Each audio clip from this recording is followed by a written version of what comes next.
want that here. I don't want to take away from my protected strategy, but there's bits and pieces of things that are published that are somewhat accurate. I like to correct the record in that I never sent anybody any messages. I am married. This wasn't a random house. Nobody was found. I cooperated. I called. I do those things. I'm not anti-immigrant, right? I have immigrants in my family. I speak Spanish. I love being an American. I love my Dominican roots. I'm not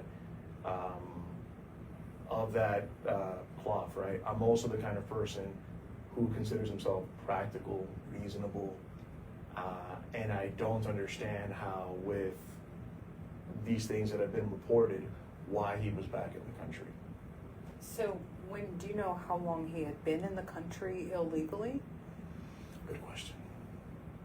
But had he not been here, none of this would have happened had he not come into the country illegally, right? That's why, I mean, the illegal alien subject in this country and our border and, all what happened in the last administration, which that's when this was in 23, right? And prior to that. So I will say this. I definitely watch a lot of political programming, and I'll watch something like Jubilee, or I'll watch some other people debate. And whenever somebody says something like, we don't know who's in the country, so how can you say these people don't commit crimes? Or we don't know if that's the only crime this person has committed because they don't have a social, or we don't know about the social. And I've seen people be laughed at that. Like, it's almost like a tinfoil hat type theory. Like, okay, whatever. But the reality is that is legitimate. So in this situation, for what the reports say, it is hard to say that this is the only thing he's done. It is hard to say that this is the only alias. And I don't know how he got in the country. I don't see our president, Mr. Trump, giving him any kind of amnesty, giving him any kind of asylum. In the deportation order, one of the things that's mentioned is domestic violence. And then he absconded from the police for 7 to 8 months.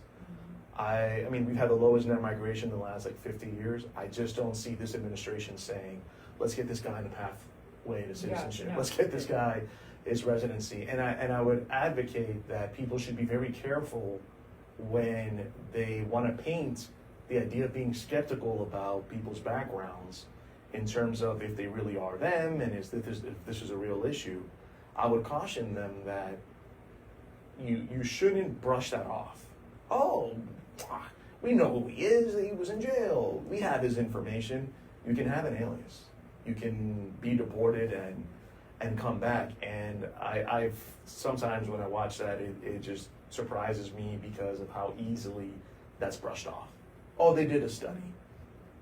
Okay. He could have used a different name, got a different passport. I mean, I'm sure that happens all the time with people. I mean, we saw in the last administration how many millions and millions came into our country, just walked in.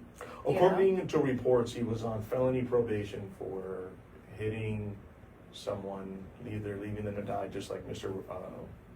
Fierro had reported.